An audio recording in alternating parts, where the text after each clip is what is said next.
अकोला शहरातील Dabki road police station हद्दीतील जैन तेल केंद्र परिसरात घरगुती वादातून एका महिलेची धारदार शस्त्राने हत्या झाल्याची धक्कादायक घटना समोर आली आहे। या घटनेमुळे परिसरात एकच खळबळ उडाली आहे। मंगला गुडदे वय 40 राहणार रेणुकानगर अकोला असे मृत महिलेचे नाव आहे। मिळालेल्या माहितीनुसार मंगला गुडदे या रेणुकानगर परिसरात भाड्याच्या घरात वास्तव्यास होत्या। आज सकाळी त्यांचा पती दीपक गुडदे यांच्यासोबत घरगुती कारणावरून वाद झाला। हा किरकोळ वाद गेल्या 2 वर्षापासून सुरू असल्याची माहिती समोर येत होते। वादाचे रूपांतर हिंसक होत आरोपी दीपक गुडदे याने धारदार शस्त्राने मंगला यांच्या पोटात आणि पाठीत वार केल्याची माहिती आहे।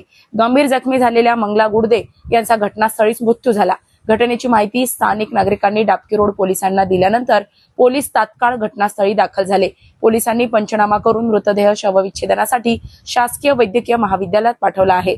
दरम्यान आरोपी दीपक गुडदे याला पोलिसांनी ताब्यात घेतले असून पुढील गुन्हा दाखल करण्याची प्रक्रिया सुरू असल्याची माहिती डाबकी रोड पोलीस स्टेशनचे ठाणेदार दीपक कोळी यांनी माध्यमांशी बोलताना दिली।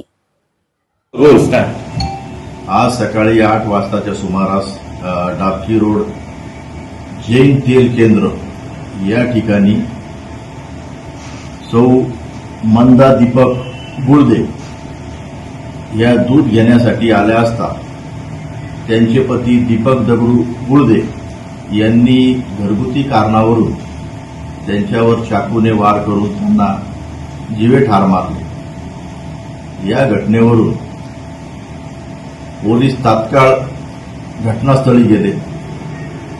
पोलिसांना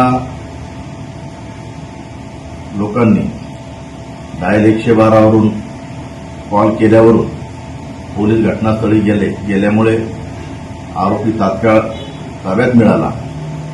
पोलिसांनी आरोपीला ताब्यात घेऊन पोलीस स्टेशनला आणले आहे।